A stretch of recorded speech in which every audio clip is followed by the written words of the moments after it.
Hello, everybody. Welcome back to Xbox Casuals, the Xbox podcast. I'm one of your hosts, Corey Deerigan. Alongside me, as always, is the massively awesome surprise from the developer direct, Josh Finney. Yeah. Hi, Josh. Hi, Corey. I feel like just last week we were speculating on what the secret game was going to be, and I know it's Ninja Gaiden. 2 Ninja Gaidens, technically. Okay, so we're only talking direct tonight. We're getting straight into this. Yeah. Opening the show. Well, first of all, before we get into that, I guess on a scale of 1 to 10, what would you rate this? I would have said it was probably like an 8, like overall. Oh, that's it. Yeah, wow. Like an 8, like an 8.5, probably. Yeah, out of 10. Yeah. Oh, I'm going 10 out of 10 here. Yeah, I mean, so I'm going. I'm going 10 out of 10 when I think about what a developer direct should be. This is what it should be. I was waiting. It would have gotten a higher score if there was like a surprise, like a big surprise there, like a 5th game where they moved the date out of the way and show a 5th game, Josh. I mean, we did get that. We got Ninja Gaiden Black 2. I know we did. Okay, so I gave it a 10. Not that I think this is like the best showcase Xbox has ever done. This is definitely the best developer direct they've done in terms of layout, announcements, and just like overall production value. This is easy. The pacing was great. The pacing was definitely incredible. Yeah, it was much better than the year that they showed Forza for like 35 minutes. And it was like, God, it was. Remember that? That was the first year. Yeah, that first developer direct, and like at the time we were like, hey, this is a pretty good format. You know, they should refine it. And they did a bit last year. This year, though, it was a great cadence. We got release dates for everything except Ninja Gaiden, but they did confirm that's this year. Mm-hmm. I was thoroughly happy with this show. There was something for everyone, I think. I will take one comment that I did hear from Greg Miller, who said that if he was in charge of this, he would have swapped around. I want to say, did he say it was Expedition 33 and South of Midnight? He would have flipped those two because he's like, it was so hard to come out of Ninja Gaiden, which is like this fast-paced bang, bang, bang, bang, bang action game, to South of Midnight, which is a lot more subtle. And yeah, but I mean, there's nothing really good to transition from Ninja Gaiden to, though, in that. And no, unless you like, went Doom, you would have had the same complaint no matter what, because what are you going to do? Go to Doom, which is bigger and louder? Then you would be like, oh, they didn't close on a first-party game. Like, there was really nothing to close on, but opening with Ninja Gaiden was awesome. I really like that they just jumped straight to it. I'm not going to lie. I saw the game publishing logo pop up, and I was like, oh, I was expecting a full-on third-party game. I was not expecting to see that Xbox publish this, and it's great. Koei Tecmo is a relationship that they've had going all the way back to the original years of Xbox, even though they gradually became more and more Sony-focused over the years. Even going back to Ninja Gaiden, the Sigma versions were exclusive to PlayStation. And, you know, those are now like the definitive ones. That was in the trilogy that was released a couple years ago now. Seeing that this is coming straight to PS5, not a surprise. I fully expected it to. With the relationship they have with Sony over Neo, what was surprising was Platinum Games. Yeah, Platinum Games, man.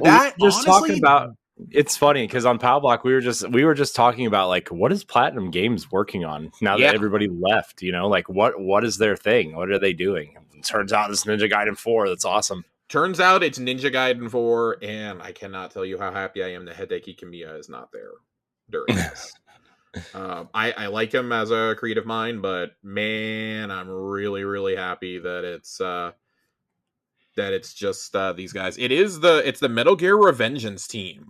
So if you like that game like I did, you should be real excited right now. Yeah, Xbox put Metal Gear Rising Revengeance and Ninja Gaiden Black on sale today. Did you see that? No, I didn't. Yeah, Ninja Gaiden Black, the original Xbox one, is $5, which you should go buy it. It's great. I expect Ninja Gaiden Black to come back to Game Pass this year at some point. Yeah. Or at least that trilogy they re-released at least at some point. I'm very, very excited right now. This was a great show. Just the wall, like I know there was wall running in the old ones, but like fusing the old with the new was such a Hmm. great idea. Like this, Andy Cortez said this jokingly, but he was like, "This is like 3D Ghost Runner." Mm. He's like, "This is like a full or a third person Ghost Runner." He was like, That's what this is." Yeah. And I see where that comparison definitely comes from, by like the rail grinding and things like that. It felt very like ninja cyberpunky. Hmm. I love the tone of this. It's a new protagonist, and you get to play as Ryu still, so this is awesome. I was really happy they opened with this. I wish we'd had a little bit more footage. We did see the footage a couple of times over. Just some shots we kept seeing repeatedly, specifically the Ryu and the new character's name, which I'm totally blanking on, and I'm Yeah, I upset don't that I'm remember the new blanking on character's it. name. I have the article pulled up, and I'm Yakumo. I I like that there is a new protagonist, and that's why, like, at first when I saw it, I was like, "Is this actually Ninja Gaiden?" And then, like, the first execution, you're like, Mm. "Oh, this is Ninja Gaiden. This is I thought it was totally going to Ninja be Gaiden." Ninja Blade too. Remember that weird I do knockoff remember Ninja that. I Gaiden? do remember Ninja Blade. Yeah. This was a really, really sweet game to open up with, though. Again, like something with a lot of Xbox history. I'm infinitely more happy that it was this and not like Dragon Quest or Final Fantasy VII Remake. Like there was a lot of Hmm. speculation. Yeah, I will always take this a fits published more. game. Yeah, This this fits a fits. lot more. Yeah. I mean, just because of the history with Xbox and just the action and how fast paced Mhm. it just fits way better. Well, it fits better, but also they really want a game like a Souls like in the Xbox Hmm. lineup. And I get that this is coming to PS5. And let's be real. This is a game that if you have a publishing deal with Xbox, you have to put that on PS5.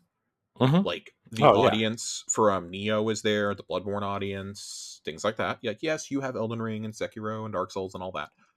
But this is really Xbox's only real road to get in on that. Like they had the Hmm. partnership for Liza P, and now they have Yeah. this. This isn't exactly a Souls like, but that's the only thing I can No. like really think to. It's like the Souls like version of like a Devil May Cry almost. Yeah. Well, I mean, it's the perfect game for Platinum, right? Because that's It's a what they're great game for good at. Platinum. Yeah, That's what they're good at. Is that high stakes action, fast yeah. paced, stylized. You know, um, I mean, I I think it's like why people this. like Nier so much. I think it's why Yeah. people like Bayonetta and Vanquish and all those games they're really good at. So yeah, Well, definitely you good one. have that, and then you had the One More Thing, which when they said One More Thing, I was like, huh, what? And Team Ninja logo comes up, and I was kind of the mind that a lot of people were like, oh, maybe we're getting it's like a demo is available today. Yeah.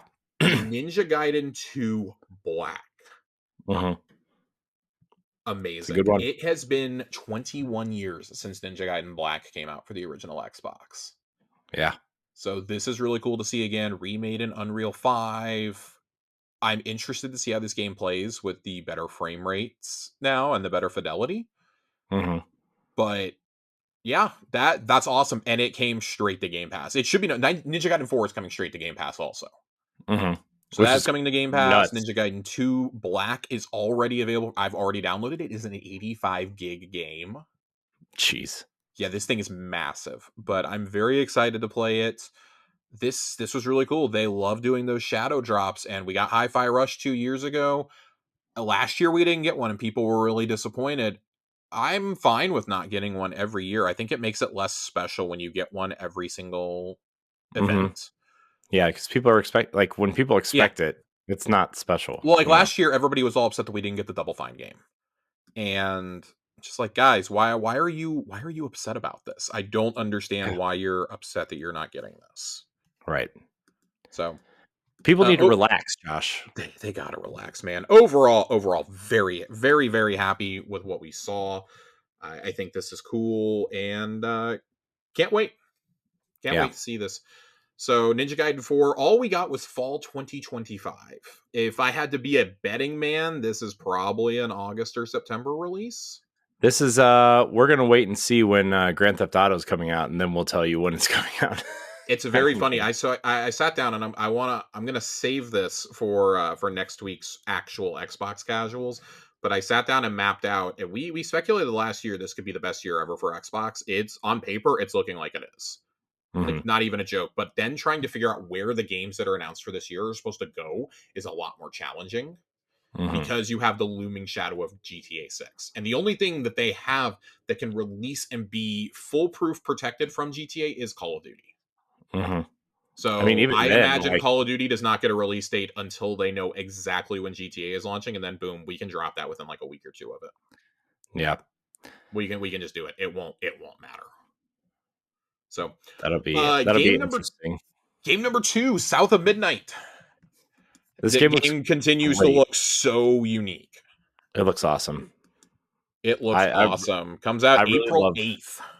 Yeah, I really love the way it looked. Coming out soon too. I like that too. Like it really looks great. Everything that we saw here today, except for Ninja Gaiden 4, is out by the middle of May, and that is so important. Yeah, but we got Black 2 today. So we have Ninja Gaiden Black 2, Avowed. What's the March game? You'll have Towerborn is probably March. Tower Barn, yeah. And then South of Midnight, and then we'll get to Doom. But man, what a lineup for the first half of the year for Xbox. This is so uncharacteristic of Xbox to pay attention to the first half of the year. They just historically have not. Like, I shouldn't say historically, but for the last like decade plus, they really haven't put any attention on the first half of the year. It's always I mean, they've struggled September, to put games October, out. November. Yeah, I mean, they've struggled to put games out regardless, right? Yeah. And it seems like we're gonna have a. It's good. It's like they're pulling a Nintendo where we're The gonna have a dam new has release finally every broken. month. It's here. The dam is breaking. Now, what Mm-hmm. we wait and see for is the review scores. Black Ops 6. I would even go back to Age of Mythology last year. Age of Mythology, Black Ops 6, Indiana Jones and the Great Circle. Incredible start. And now Uh-huh. you're going to go on a run that has the 5 games we just mentioned. There's the rumor of the Oblivion remake in June. Outer Uh-huh. Worlds 2 is confirmed for this year, although if that one slips, I wouldn't be too upset about it.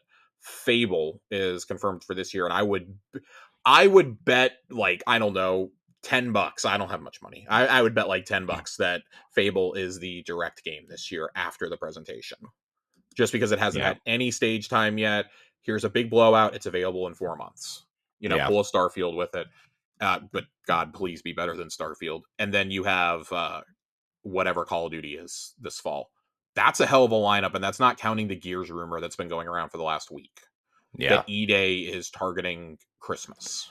Yeah. I see. I kind of wish they would hold it off, but also like that might be like a. I don't know. I would have waited for the anniversary year for that. I would have But too, but especially because of how much they have coming out already, and you don't want to release 2 shooters that close together with Call of Duty, right? my issue here is you potentially have 3 medieval fantasy RPGs coming out this year. In Avowed, the Oblivion remake, and Fable. And then Mhm, you would have Call of Duty and Gears back to back. mhm. You're never going to have a good time to release a shooter that is free from Call of Duty, unfortunately. That's just how it is. Yeah, but you could. And Yeah. I was going to agree with you about I would have saved it for the anniversary, but next year is also the 25th anniversary of Halo, and they're 100% going to go in on Halo next year. It's true. Especially if a console does materialize next year, if the handheld really does make Christmas 2026, that CE Mhm. remake is looking like a more and more like a bona fide lock. Yeah, and especially if the Master Chief Collection, like it's rumored, is coming to other consoles this year I would too. bet serious money that if the CE remake is real, we get a teaser of it in June. And I think Mhm, that would come out next November. Like, or they'd be like, hey, CE remake is in production, and here's a little sneak peek at what's in the future for Halo Studios. So they got Yeah. to do something to get people excited about that franchise again. Gears is also, unfortunately, kind of in that little lull because it's been so long since Gears 5. This year is 6 years since Gears 5. Yeah, but I think people going back to Marcus and Dom really put a lot of fire under a lot of people, though. 100%. And that's why I think it's closer than we think. Mhm, Get that out there and then go full tilt in like 2 years with the new one with a revamped multiplayer and things like that. mhm. Because next Plus, year is going to be the next Infinity Ward Call of Duty. I would much rather release Gears this year if you're able to do it with the quality intact. Release it this fall or early next year when it's just going up against, like the Modern Warfare 3 of Black Ops 6, essentially, basically just an Yeah. add-on, Mm-hmm. year 2 of the content cycle, so to speak, then putting it up against a brand new Infinity Ward Call of Duty. Yeah. I would feel better about dropping a CE remake there. Yeah. I But that's think, just me. no, I guess there's not really a great time to drop Gears, and putting it out this There's year not. would fall into their kind of 18-month kind of announce and release cadence that they've been doing since Gears 3, I think. Mm-hmm. Like they'll show it, they'll tease it, and then Teaser, it's out within 18 months. yeah, and then the next year they'll show like a extended Yeah. look at it, and then it'll be out in like 4 or 5 months. Yeah. But before we can get to Gears, we have South of Midnight. That's and true. this easily, I mean, far and away, Compulsion's best looking game. Oh yeah, by far, dude. By far. 100%. Your competition is We Happy Few. So the Xbox budget is showing. the Xbox budget is showing, but also this is a budget priced title. This is a $40 game. Yeah, which So was I'm expecting like an 8 to 10 hour adventure here. yeah, that surprised me. That didn't, because they had talked about a smaller scale last year after the game showcase, I believe. They talked about it being a little bit shorter than you would expect from a traditional AAA. I like that we got a peek at the story, because the story is something that's kind of been shrouded in secrecy. Like, we knew it was going to deal with myths of the Deep South. We knew that from both of the previous trailers. I like how they approach it. So the read up on Xbox Wire says, Hazel and her mother are preparing for an impending hurricane. The storm proves massive, causing catastrophic flooding and causing their home to be swept downriver with her mother in it. Its aftermath shows the fictional town of Prospero, located in the southern United States, eerily calm while irrevocably changed from the hurricane's destruction. Here, Hazel will undertake a journey in search of her mother while finding out more about herself and her family's lineage in the process. She will begin to see fantastic phenomena all over Prospero, including meeting Catfish, an enormous talking creature in his own right, stuck in a tree following the hurricane's devastation. Catfish tells Hazel she is a weaver, someone who possesses magical powers and can see how our threads connect to form the woven tapestry of our fates.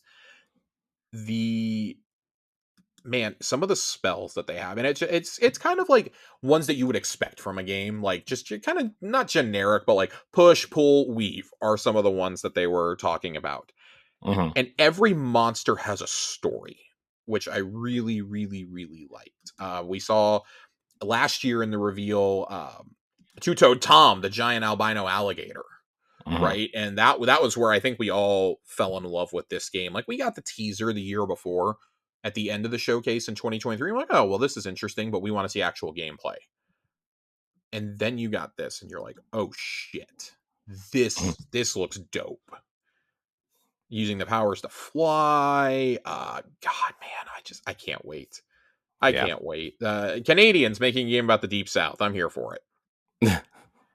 Yes. Something I want to get out ahead of that I'm not really a super fan of them doing is selling premium editions of the games digitally and including early access with it. It's like, bro, this is like a 10-hour game. Why do we need 5 days early access? Like, why not just release it 5 days early for Game Pass members? Yeah. That would be my solution here. I understand it for something that has multiplayer in it, or something that has something that's like got 100 hours of gameplay in it, like Starfield, or something along those lines. I don't really get it here. I didn't get it for Avowed. I understand it a little more for Avowed, I guess. I definitely don't understand it here or for Doom. Doom also has this deal, and I don't understand that at all. That's just silly. I think it's silly. Like, if you're into it and you want to go spend the money, go for it. I don't know how much extra it is. If it's like $10, then okay, fine, I might do it. But anything more than that, I'm out. Josh is out. You heard him. Cash me out. I'm done. So that was cool. Clair Obscur Expedition 33 was shown after this. This was one of the surprise hits from last year's showcase. Mm-hmm. Kind of came out of nowhere. Sandfall Interactive. What do you think about this? I mean, I think it looks and seems interesting. This definitely has a it definitely looks better than this, but it has that feel of like um Immortals of Avium, or what was that one that just came out that they just laid off half the studio? The Awaken 9 or something. What was that game Something called? like that. Yeah. Like it has that kind of feel to it where like Mm-hmm. it has potential, but like, is anybody really interested in this? Like, I hear more people more interested in this than like Immortals of Avium, right? But like, I don't know. I'm kind of getting that feel from it. But it is interesting that they're taking the JRPG approach to a Mm-hmm. game that essentially looks like it's essentially like a JRPG version of The Order is what it feels like. I was saying this earlier. This feels kind of like Persona's turn-based combat Mm-hmm. meets like Final Fantasy 16. Mm. So, Yeah, because because it has there was that real some, time element. yeah, there's some real time element to it, and then there's the turn-based. I'm all in on this. Also, kudos in the UI is beautiful in this game. The UI explaining what all of your abilities do right there is really nice, because a lot of RPGs don't do this. They expect you to Yeah. just know, Mm-hmm. or you go into a sub menu to look at them while you're, in combat. And I really appreciate that this game does not do that. The skill trees look really in depth. I like that the director of the game was being like, yeah, I'm the only person at the studio who plays a character this way. Everyone else plays her totally differently, and that is your choice within the game. It feels very metaphor in that regard with the archetype system. You can play Mm-hmm. anybody the way you want to. So big fan. This looks really cool. Our buddy Ben Starr is in it. He is. He He's is. in it. He He's plays in it. There's a few other folks in this game that yeah, are the pretty voice big. cast is pretty prominent. Ben Starr, Andy Serkis, and Charlie Cox are all in this. Jennifer English as well. Yeah. So Charlie Cox, for you those who don't know, is Daredevil. yes, which that trailer was awesome. Oh, funny! Yeah. Funny enough, the creative director actually has said that he's actually said that they took inspiration from Final Fantasy and Persona specifically. Oh, well, So that makes hey, sense. cool. Yeah, but Josh was like, I'm in. I'm in. I'm in. They've been at work on this for 4 years. This is kind of coming out of the initial like COVID period. For this game to be developed in 4 years and for it to look as polished as it is fantastic. Yeah, I wonder if it's a shorter RPG though, like one of those Yeah, 25-ish to 30-hour ones instead of like a 100-hour one, I right? would be Like totally fine with that. it looks 25 to great. 40 is a perfect length for a good RPG. Hmm. We don't need a bunch of bloat. 25 to 40, I guess, like get the leveling done, get the main quest done. Like if you want to add extra shit in, go for it. Hmm. To like add it to like 60, 65, but it needs to be meaningful content. Right, especially for a new IP like this, right? Yes.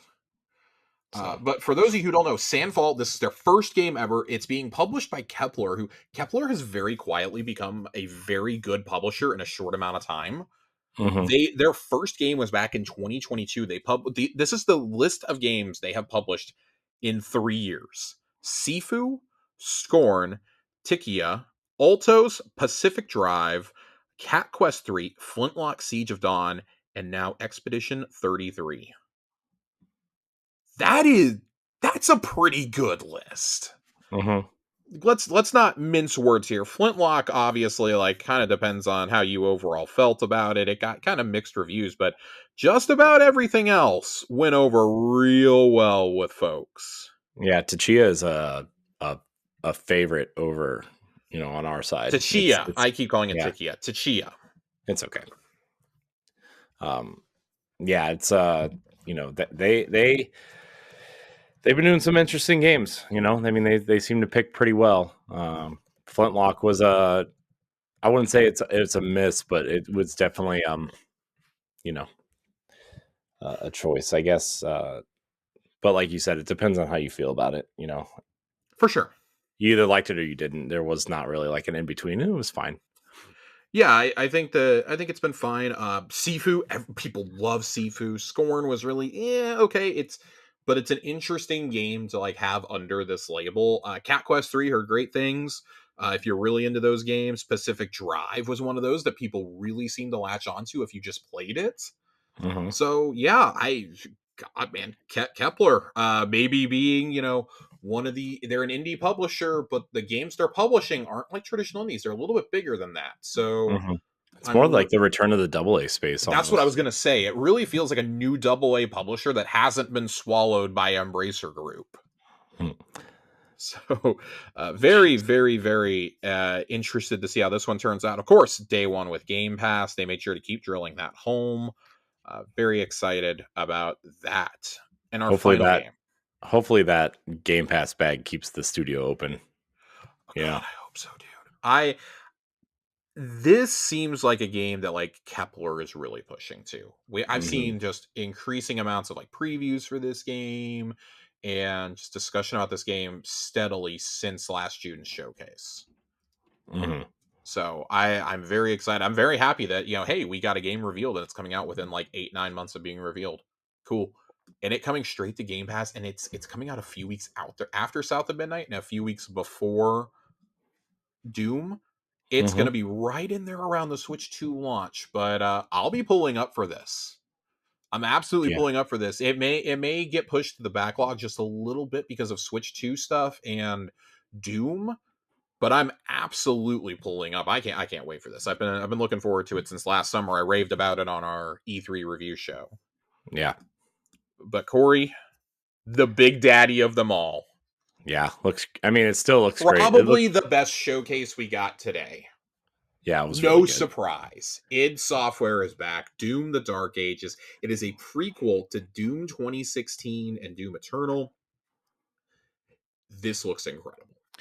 Can I just say before we get into the game itself, the way this ended, like the presentation with the the game director and the kind of like the front facing people of the presentation stood in front of their entire team was like, I don't know, it was like a feel good moment of like showcasing your entire team sitting behind them instead of just kind was awesome. Yeah, I was so excited to see that because so often when we get these, we get like a couple of words here and there from people at the studio, but they really went in depth on explaining this one. And I think they know that Doom is going to be the big sales hit out of the 4 games that were shown today. Ninja Gaiden Black 2 notwithstanding. They knew this had to hit. Doom Eternal is beloved. That game, like it Doom 2016. It's funny, like Doom 2016 has been like steady. It's been steadily selling for near a decade now. And it got good reviews when it came out, don't get me wrong. Doom Eternal was kind of on another level entirely. It just got overlooked because it came out right as the pandemic started, the same day as Animal Crossing. And I don't think people really wanted to go slay demons when you could build happy homes instead. And also Final Fantasy VII Remake came out 10 days later, along with Persona 5 Royale for PS4. So, yeah, that game still sold like 6-7 million copies, though. It was nominated for Game of the Year at the Game Awards, I believe, in 2020. It just generally beloved. I did appreciate there was a story that came out from Steven Totillo on his GameFile newsletter over on Substack. If you haven't read it, great resource. He puts out great interviews and great articles all the time. So he got to sit down and talk to id, I guess, in advance because there were already previews of this game today. I think Inverse had one also. And he said that they were like, yeah, we didn't do multiplayer for this game. And they were like, oh, well, why? Why did you decide to make just a solely single-player Doom experience? They're like, did you see the Cyber Dragon and the mech that are pilotable in-game? Yeah, us getting rid of multiplayer allowed us to put more resources into doing those and making sure they weren't one-and-dones. And they made sure to emphasize that in the footage shown today. These are not one-and-done experiences. There are multiple instances where you will use these. And you can level them up and things like that. That is fantastic. How many times have we gotten a cool gimmick and we just haven't gotten to enjoy it? Multiple times. Multiple times, Josh. Multiple times. The shield looks so much cooler than I could have ever imagined. In practice, like it's got its own like combo skill trees. I love that they're emphasizing exploration. The biggest areas ever seen in a Doom game, guys. We're going to places of the Doomslayer's past too. Like this would not surprise me if this was maybe the end of Doom for a little while. Oh yeah, no, I feel like this is this feels like, hey, we're gonna go away for a while, and then when we bring out the Doom 3 or whatever, Yeah, it's gonna be like a massive thing. But I feel like it's gonna do something different after this for a hot minute. I think so too, because Doom Eternal's DLCs kind of end with the Slayer going into hibernation. Mm-hmm. And I'm really curious to see what they end up doing for the future of this franchise, because I think Doom is one of those things, like if we saw it like once every like 10 to 12 years, we'd be perfectly fine, because every Doom game is good. Mm-hmm. Like every time a Doom game has been made, it's been good, and we've always had a lengthy amount of time between Doom entries, with the exception of this sort of new trilogy that we've had, right? So Yeah, but Doom it's 1 and still 2 been in the 5 years. well, I mean, Doom 1 and 2 came out in the early 90s. You didn't get Doom 3 until like 2004. Right. And then you didn't get another one until 2016. Right. So, and then you got Eternal 4 years later. Now you're getting this one 5 years later, which, let's be honest, that's COVID delays and whatnot. Also, they did DLC for the previous one. We know from the FTC leaks that Doom Dark Ages was probably intended to be last year at some point. But hey, we got it, and it looks awesome. This game looks ridiculous in the greatest way. Yeah, it looks really good. Them emphasizing that they wanted to bring the classic Doom gameplay loop into the modern era, like showing the strafing. Oh my god, Corey, I was so excited. This is a love letter to first person shooters, and Mm-hmm. if this is Doom's not swan song, but it getting put in a sarcophagus like the Doom Slayer for a little while, what a hell of a way to go out. Yeah. I can't wait. This, Avowed, and South of Midnight are getting reviewed on this show. We will be reviewing these, because I will be playing all three of these extensively. Mm-hmm. I can't wait.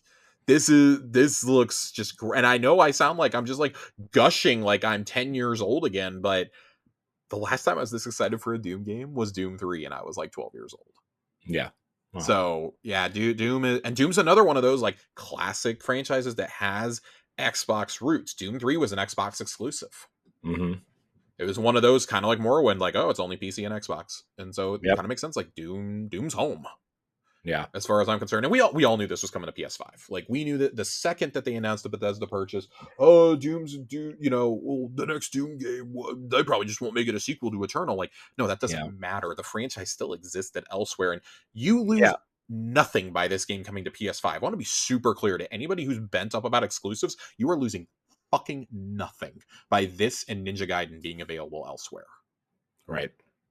Fucking nothing. Now, it does bring up another conversation that will have to happen at some point about how much do platform exclusives actually matter in 2025, and the answer is like kind of a lot if you care about hardware sales. It's clear Xbox has moved beyond that. This show was indicative of that. They've moved beyond that. Yeah, especially like, I don't know how much you've been keeping up with the Switch 2 leaks or whatever, but this game is also slated to be coming to Switch 2 at some point. So yeah, I'm interested to see that, because I need to see the final specs on this console. We've heard things ranging from base PS4 to the power of the OLED Steam Deck, and I need to know exactly where this lands, because if it can run Doom the Dark Ages solidly, because listen, Doom 2016 was a little rough on the Switch. I know, I reviewed it on Palblock. So were the Wolfenstein games. They're all a little rough there. I know, Josh. I reviewed them on Palblock. But if you have the power, if you have the power of even the base Steam Deck in the Switch 2, you basically have the power of the Series S. So, and that should be the benchmark. That should be where we're aiming for. Even if it takes a couple years to like come out with another unit that hits that, that should be our benchmark. We are hitting a point where it is really, really, really hard to make better graphics than we already have. It's going to be all about fidelity, about refresh rates, things like that going forward, frames per second. It's going to be all about that. Yeah. It's going to be less about graphics, because people cannot afford the most powerful rigs. And home consoles can only handle so much. Like, home consoles are hitting a plateau. The Switch 2 is kind of coming out at a perfect time, where everyone is now trying to compete with the Steam Deck. Nintendo and Steam are kind of dictating where we're going to go in the future. And that's awesome. I Yeah. love that. If we're going to go to a digital future, that's what I want. Yeah. So I 'cause I'm think, already mostly digital with my Switch as it is. yeah, I think, you know, from what I've been seeing and hearing on the Switch too, like it's going to probably be in handheld, at least be Yeah. around the power of a base PS4, but the NVIDIA tech that's inside of it, it's gonna try to, upscale and try to do frame regeneration or frame generation and stuff to kind of smooth things out, which, you could go either way on that. But the dock is going to have some power in it this time, it seems. The dock, yeah. So I want to be really clear. When it's docked, it will have the power of the Steam Deck. Mm-hmm. Undocked, I still don't think it's going to have that, because look at the price of a Steam Deck without the dock, man. Yeah. So, but overall, like, just kind of coming out of Doom, this was such a good show. I would offer one critique. Avowed comes out in a month and no mention of it during this show. I understand that it's probably because you showed it last year. This feels like a really missed opportunity, because whenever I tell people I'm excited for Avowed, they're like, "Oh, what's that?" And I'm like, "Oh, it's Obsidian." And like, people who aren't us, who consume this all the time, are like, "Obsidian." I'm like, Outer Worlds, Knights of the Republic, Fallout New Vegas. Like, oh, okay, like, yeah, that sounds awesome. Like, yeah, it's like their answer to Elder Scrolls. They should have. And even if they didn't say anything, they should have put up a screen that had like, okay, here's our release calendar of games, right? Okay, Ninja Gaiden Black 2 for Avowed, and to let us know when Towerborn is coming to consoles. Because that is, like, I sound like I'm sounding broken, or I'm beating a broken drum, but I really, really, really like that studio, and this looks like Castle Crashers reincarnated. I'm very excited to play this game. Mm-hmm. So I need it on console to be able to enjoy it. But yeah, that would be my only critique. So I guess I would bump it to like a 9. I would bump it down from a 10 to a 9.5, just because no dates for those games. Or we already know when Avowed is coming, obviously, but no mention of those. I'm not saying Avowed needed a whole section, but just something at the end, like running like a quick trailer for it, would have done wonders. At least like your launch trailer. Yeah, at least a reminder, right? Like, yeah, just a reminder to folks that, hey, this is coming out. It's hitting Game Pass Valentine's weekend. This and that. My partner is going skiing during that time of early access, so I'm like, yes. So I'm really looking forward to playing Avowed while she's out of the house, getting as much in as I can for that weekend. But yeah, any final thoughts before we get out of here? No, I just I really like these, and I love these. This is my idea of a direct. I wish they would do them more often. I mean, I know they don't really have the games, like the amount of games, like, like Nintendo has one like every 3 months, right? Like that's too many for something like Xbox, right? But I wish they had one like twice a year. My only thing I would say to that is, and I do think you're getting to a point where they're going to have to do one twice a year. I would really like to see one in January, February.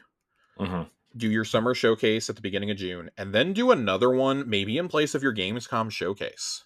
Yeah. Instead of doing just some half-assed thing, maybe do one in at the end of August to showcase your fall slate, and maybe tease something for Q1.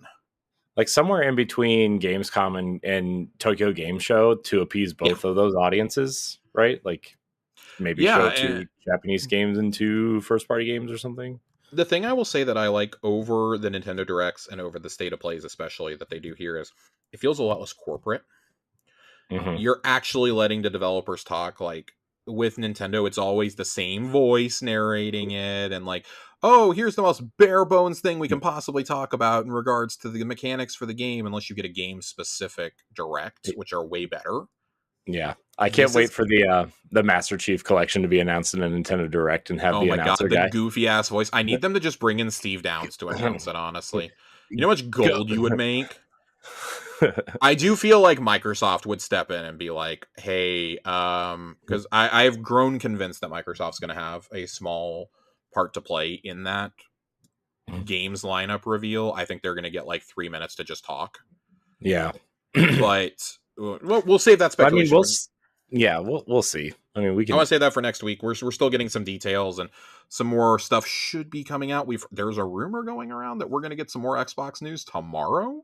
By the time this posts, there may be more news coming out. Tom Henderson at Insider Gaming said that as soon as we got the Ninja Gaiden Black 2 reveal, he goes, "That's not all. There's still more to come." Smiley face.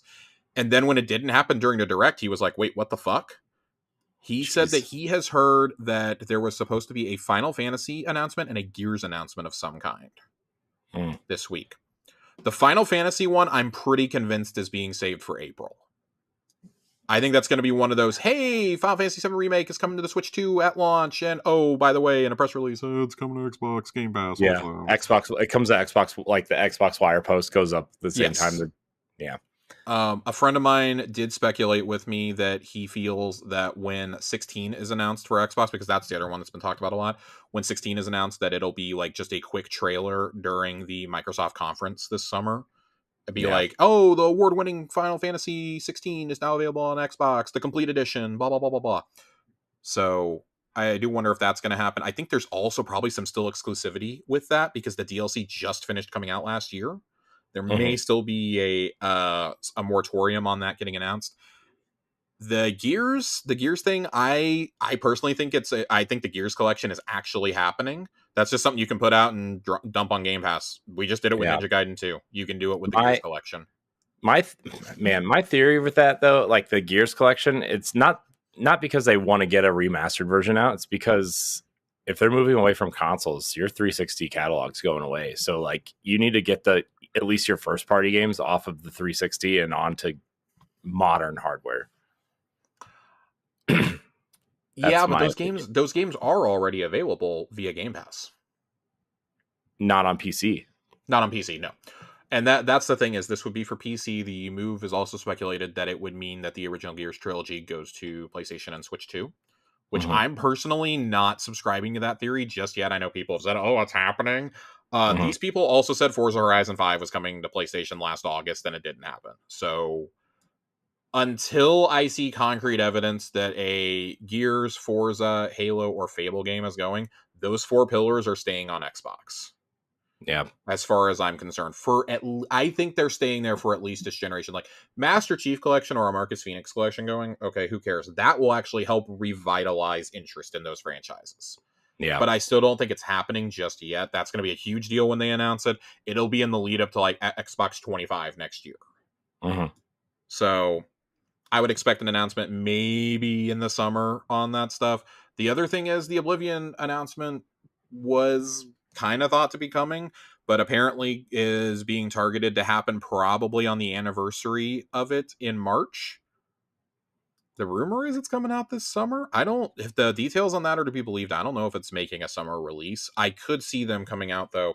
If E-Day really is targeting this fall, coming out at the summer showcase and saying, oh, by the way, the remasters of like true remasters, because Gears Ultimate Edition sucks. True remasters of Gears 1, 2, and 3 are available right now today on Game Pass. Would break the internet.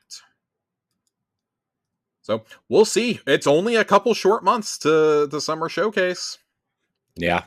Beginning of June, I know, God, I say a few short months. It's actually a really long time, but it's going to feel short with all these games. And that's just stuff we saw today. Like, think about the other massive games that we know. February is an onslaught. Yeah. So, I mean, we saw Assassin's Creed move right on out of the way.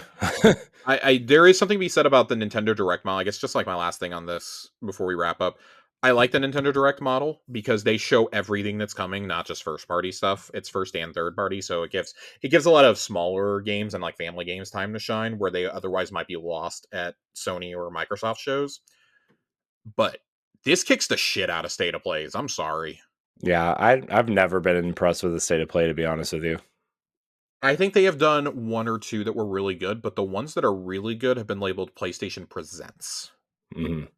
I think to that awesome showcase they did in September 2021 when we got Wolverine and Spider-Man 2 announced back to back.